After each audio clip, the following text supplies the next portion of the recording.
Well, it's the final countdown. The president continues to push his agenda, but Republicans' clock's starting to run out.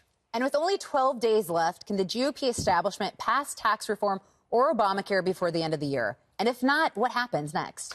Here with her answers, Fox News contributor and radio talk show host Tammy Bruce. Tammy, did you have a good Thanksgiving? I did indeed. Thank you very much. It's great to be here, though. Did the Republicans have a good Thanksgiving? And are they full, rested, and ready to get something done in the next 12 days?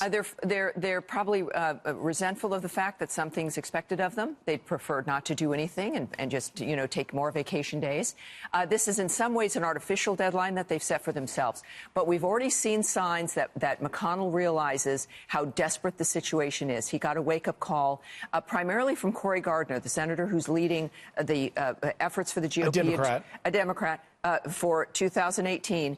But pretty much you've got a plunge of Republican money and concern from Republican donors. They don't care so much about the grassroots because they hate the president, but they do care about their big money funders. And that's having an impact on the nature of what's happening for next year. And they realize that this is an immediate problem. The second issue, of course, is Alabama. Right now, they will have Luther Strange in there to the end of the year, at least, in the event that the Democrat wins. So now this artificial deadline becomes a serious one. But the good news is McConnell, he can make happen whatever he wants to make happen. He's not a passive victim here. Senator Murkowski from Alaska is suddenly on board. And what we found was that she got something that the Alaska delegation has wanted for 40 years, and that hasn't happened, which is drilling in ANWR.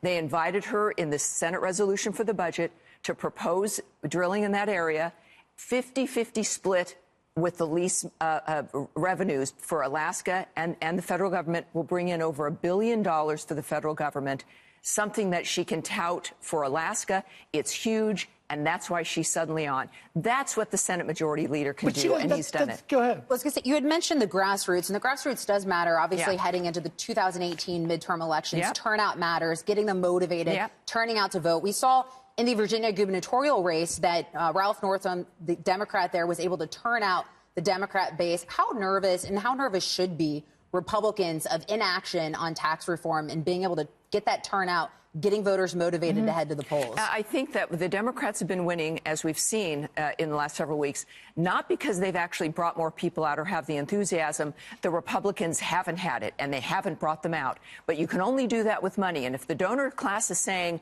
we're cutting you off unless you get something done, they're in even bigger trouble. We'll see what happens. Tammy Bruce, thank you so much. We got to leave it there. I think it'll happen, though, before the end of the year at this point. I like the optimism, although the Senate has a math problem. Thank you very much.